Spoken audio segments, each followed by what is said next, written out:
Good evening and welcome. I am Ibrahim Adebayo with the Carnival News Update.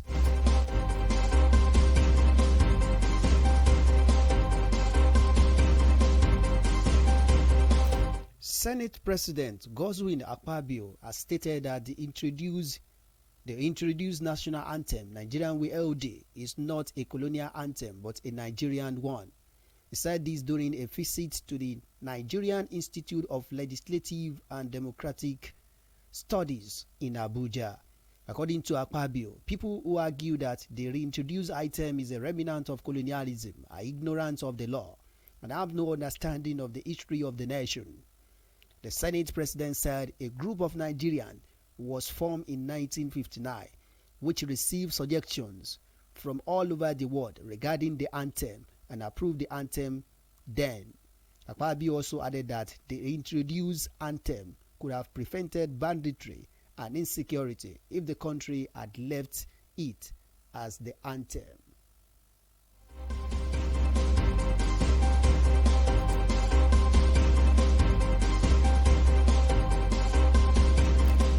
Meanwhile, the leader of the indigenous people of Biafra, Nnamdi Kanu, today expressed willingness to seek negotiation with the federal government. Kanu initiated the move for a negotiation with the federal government under Section 17 of the Federal High Court Act. The IPOB leader has been detained by the Department of State Services, DSS, since 2021 when he was rearrested in Kenya and repatriated to Nigeria.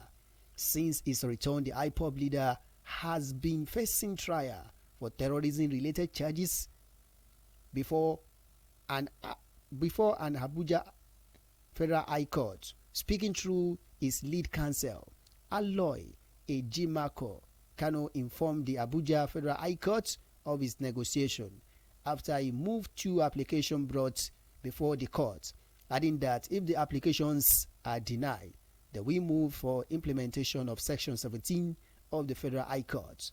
Responding, the Federal Government Counsel, Adegboyega Womolo, informed the court that he had earlier informed the defendant that he does not have the power to negotiate on behalf of the federal government, as the fiat given to him does not empower him to negotiate, saying the defendant should approach Attorney General of the Federation.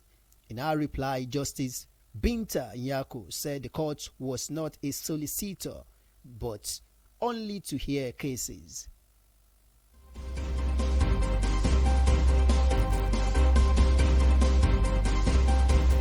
In another news, the Kogi State House of Assembly has approved the recruitment of 1,050 hunters to strengthen the security architecture of the state.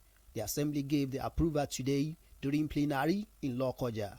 According to a report, a letter had been forwarded to the State House of Assembly by Commissioner for Local Government and Chieftaincy Affairs, Salami Osigi Didat, requesting approval of the recruitment of 50 hunters, each from 21 local government areas of the state.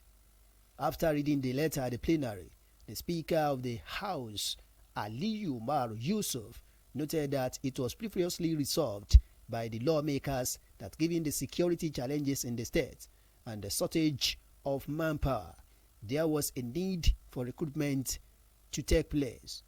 In a voice vote, the legislature unanimously approved the recruitment of 1,050 hunters, adding that the payment of their salary would be shouldered by caretaker chairman of the local government.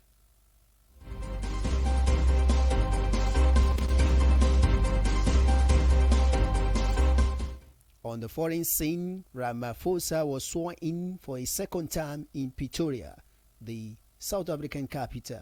The president took his oath of office before Chief Justice of South Africa, Raymond Sondu. Also, the 71-year-old promised to be faithful to the Republic of South Africa and will obey, observe, uphold, and maintain the Constitution and all other law of the Republic.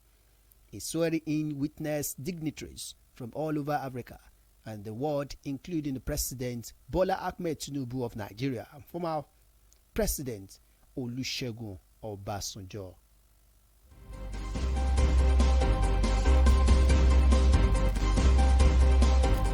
In the interesting world of sports, Manchester United are exploring a move to sign Dutch and Bologna forward Joshua Zirkzee.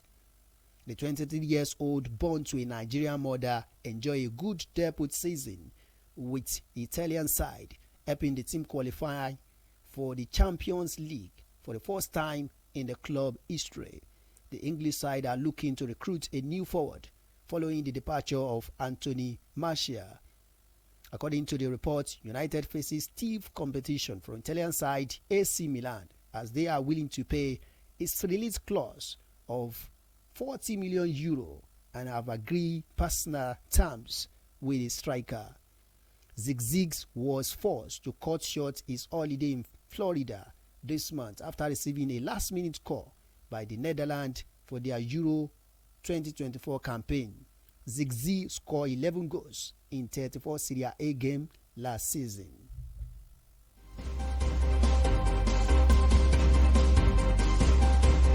And that ends the news updates on Carnival Radio. I am Ibrahim Adebayo. You can download the Carnival Media app on Google Play Store or iOS app. Thank you for listening.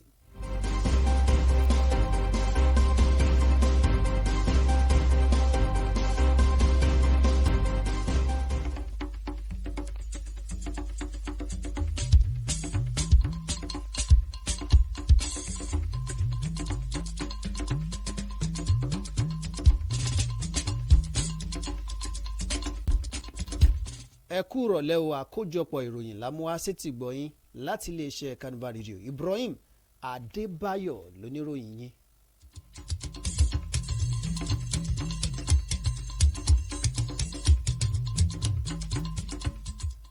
Ààrẹ fúnlé aṣòfin àgbà nílẹ̀ yìí Godswill Akpabio ti sọ lásọyán báyìí fáwọn èèyàn tí wọ́n sọ wípé orin àpilẹ̀kọ táwọn aṣòfin buwọ́lù kó jẹ́ dídá padà fún lílò nílẹ̀ wa ló jẹ́ ti àwọn ìjọba amúnisìn gẹ́gẹ́ bí nǹkan tí kò rí bẹ́ẹ̀ rárá bíi ti wulẹ̀ kó mọ́. Ààrẹ fúnlé aṣòfin àgbà nílẹ̀ yìí ló sì sọ lójú ọ̀rọ̀ náà bẹ́ẹ̀ lásìkò tó ṣàbẹ̀wò sí àjọ tó ń ṣe kò kárí ọ̀rọ̀ òfin ṣíṣe tó ń ti kíkọ́ni nípa ètò ìṣèjọba àwarawa nílùú Àbújá. Bákan náà ni Akpabio túnbọ̀ jẹ́ kó di mímọ̀ nípasẹ̀ àlàyé rẹ̀ wípé àwọn èèyàn tí wọ́n ń bu ẹnu àtẹ́lu ìdápadà orin àpilẹ̀kọ tuntun tí wọ́n sì tún wá ń sọ wípé tàwọn amúnisìn ni wọ́n jẹ́ aláìmọ̀kan pátápátá tí wọ́n ò sì tún mọ̀ nípa ìtàn ilẹ̀ yìí dáadáa. Ààrẹ fúnlé aṣòfin àgbà nílẹ̀ yìí tún tẹ̀síwájú nínú ọ̀rọ̀ rẹ̀ wípé ìfilọ́lẹ̀ àkójọpọ̀ àwọn ọmọ ilẹ̀ yìí gẹ́gẹ́ bí ìgbìmọ̀ lọ́dún 1959 láti jíròrò ló bí orin àpilẹ̀kọ náà. Bẹ́ẹ̀ ni Akpabio kò tàìsùn ṣe láfikún wípé tó bá jẹ́ wípé a ò pa orin àpilẹ̀kọ náà tì ní látẹ̀yìnwá ó ṣeé ṣe kó ti wá gbódẹ́kun fún ìwà ìgbésùmọ̀mí tó ń ti ààyè tó wà lẹ́ka ètò ààbò ilẹ̀ yìí lápapọ̀.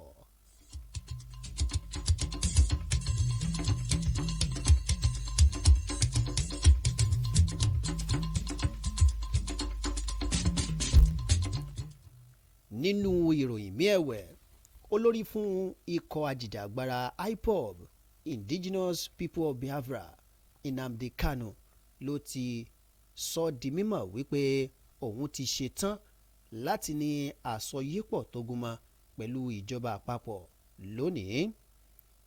Nnamdi Kanu ló gbé ìgbésẹ̀ níní àsọyépọ̀ tó gúnmọ́ pẹ̀lú ìjọba àpapọ̀ níbàámu pẹ̀lú abala 17 ìwé òfin tilé ẹjọ́ gíga nílẹ̀ wa.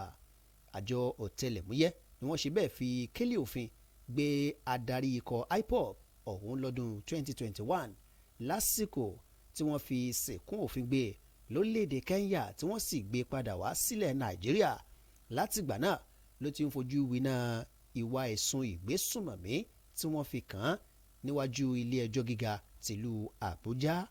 Nínú ọ̀rọ̀ agbẹjọ́rò olùjẹ́jọ́ Aloy Ejimako ló ti sọ fún ilé ẹjọ́ gíga tìlú Àbújá wípé àwọn gbé ìgbésẹ̀ níní àsọyépọ̀ tó gúnmọ́ pẹ̀lú ìjọba àpapọ̀ lẹ́yìn táwọn ti kọ̀wé sílé ẹjọ́ náà lẹ́ẹ̀mejì ọ̀tọ̀ọ̀tọ̀ lórí ẹ̀.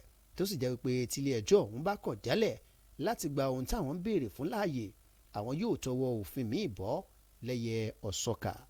bákan náà nínú ọ̀rọ̀ agbẹjọ́rò fún ìjọba àpapọ̀ Adégbóyèga Awómọ̀lọ ló ti jẹ́ kó di mímọ̀ wípé agbẹjọ́rò olùjẹ́jọ́ ni kò ní agbára láti pè fúnni ní ìfikùnlukùn pẹ̀lú ìjọba àpapọ̀ bí kò ṣe kó tọ alákòóso fọ́rọ̀ ètò ìdájọ́ nílẹ̀ yìí lọ lórí ẹ̀. Onídàájọ́ Bíntà Nyako náà sọ di mímọ̀ wípé ilé ẹjọ́ gíga tìlú Àbújá ni kì í ṣe alàgàtà bí kò ṣe wípé ojúṣe ilé ẹjọ́ náà ní láti gbọ́ ẹ̀sùn ìwà ọ̀daràn lóríṣiríṣi tí wọ́n bá tẹ pẹpẹ síwájú rẹ̀.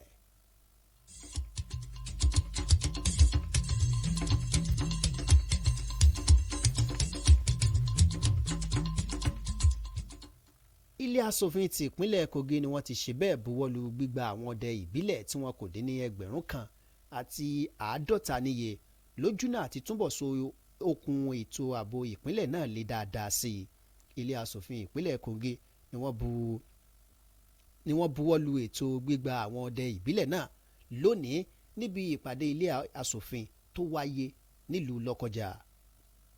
ẹni tí í ṣe kọmíṣánná fọ́rọ̀ ìjọba ìbílẹ̀ tó ń ti ọ̀rọ̀ oyè jíjẹ nípínlẹ̀ Kogi Salamiu Zigi Didat ló kọ̀wé ránṣẹ́ sí ilé asòfin nípa ètò gbígba àwọn ọdẹ ìbílẹ̀ ọ̀hún èyí tó ní èèyàn 50 ni wọn yóò wá láti ìjọba ìbílẹ̀ 21 tó wà yíká ìpínlẹ̀ náà lápapọ̀. bákan náà nínú ọ̀rọ̀ adarí ilé asòfin tìpínlẹ̀ Kogi Aliyu Maru Yusuf ló ti jẹ́ kó di mímọ̀ wípé àwọn asòfin buwọ́lu ètò gbígba àwọn ọdẹ ìbílẹ̀ ọ̀hún nítorí ètò ààbò tó mẹ́hẹ nípínlẹ̀ náà pẹ̀lú báwọn òṣìṣẹ́ elétò ààbò ò ṣe ti tó nǹkan kan rárá. àwọn aṣòfin ni wọ́n panupọ̀ fọwọ́ sí ètò ọ̀hún pátápátá tí wọ́n sì ní owó oṣù àwọn ọdẹ ìbílẹ̀ náà ni yóò máa wá láti àpò ìṣúná ìjọba ìbílẹ̀ tó wà yíká ìpínlẹ̀ Kogi.